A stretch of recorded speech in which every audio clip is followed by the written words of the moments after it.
Amateur cast, bonker story, well executed. How did this whole thing come together? I'll never know.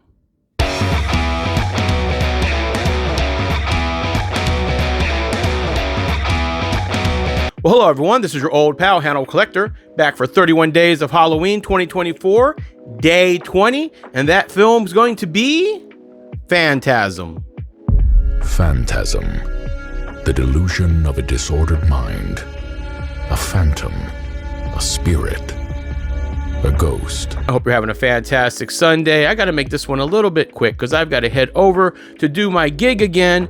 It is my last week of it, and then things should lighten up for me. So let's get right into it, shall we? I did watch the 1979 film Phantasm. It was written, directed, photographed, edited, pretty much everything by Don Coscarelli. This is a top-tier horror film. This is iconic, has a huge cult following.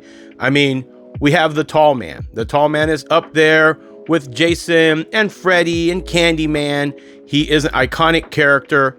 And the cool thing about him, there's no mask, right? There's no gimmick. He's really Mr. Scrim in a suit and all that much more menacing.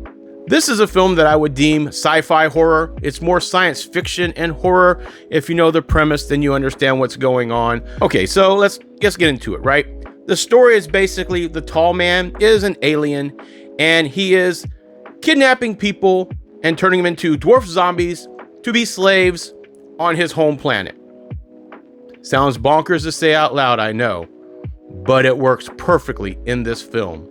Overall, the story is about two brothers. You got an older brother who's having to take over the parent role because their parents have died, taking care of Jody, the younger brother. That follows him everywhere, but you also see that Jody has a little more ties to what would be like a supernatural kind of world. Long story short, Mike finds out what the Tall Man is doing. Now he just has to convince his brother, Jody, and their family friend, Reggie, what's going on and see if they can stop it. And that's pretty much the setup. What ensues is some visually stunning work, especially for 1979, especially considering this is a mostly amateur cast and one guy put this whole thing together and it worked out perfectly. This is a great story that I don't think anyone else could have told. And it really is executed so interestingly with such great camera work and chase scenes. I'm gonna get that bastard! And gore.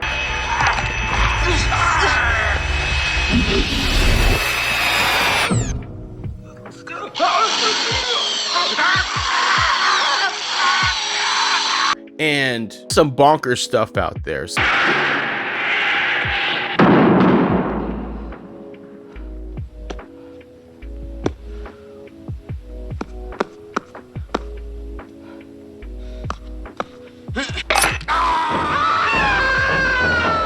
So if you haven't seen this, definitely watch it. I don't know. I would say it's akin or adjacent to a Hellraiser type movie, except in more of a surreal feel, right? Like you're watching this and everything feels a little bit different. That's how I feel about it. Let me know what you guys think. I do like this movie. I've watched it many times. Many years ago, I had a Phantasm marathon during Halloween, and that was great.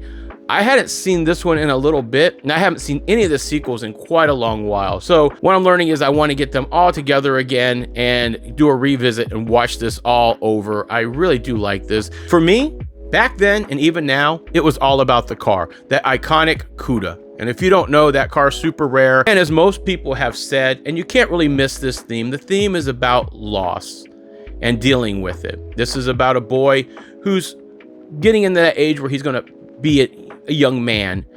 His parents have passed away. It's how he's going to deal with that, how he's going to deal with the loss of a loved one. I don't want to spoil too much for you for this film. It's really something that's really good on your first watch to just go in blind on. If you ever do any research on this, you'll see, especially with males, young males especially, they really connect and resonate with this film, and I can see why. It's in that same vein of like for people that watch Goonies or E.T. or something like that, but if you're kind of that slightly different counterculture type kid, this is something you might migrate toward more. You know, this is actually, a lot of it is, I think it's a lot more easy to identify with this film. You know, the uncertainty when you're young, the fear of losing someone, and like this fantastic world that maybe you have control over. I think that really translates well in this film. And again, I can't say this enough. I am so impressed that this is a amateur cast with one guy steering the entire ship that pulled off and stuck the landing on a film that was pretty well received in its day and has a huge cult following now. So absolute banger of a movie. Wasn't trying to be like any other movie out there and succeeded. So if you haven't watched it, give it a watch. I gotta go do some work, so I'm gonna say good video. Nice to talk to you. This is your old pal Hannibal Collector signing off, and please gas up this video. I need some likes and some views. I'm doing a video a day and it's fun, but it's wearing me the out.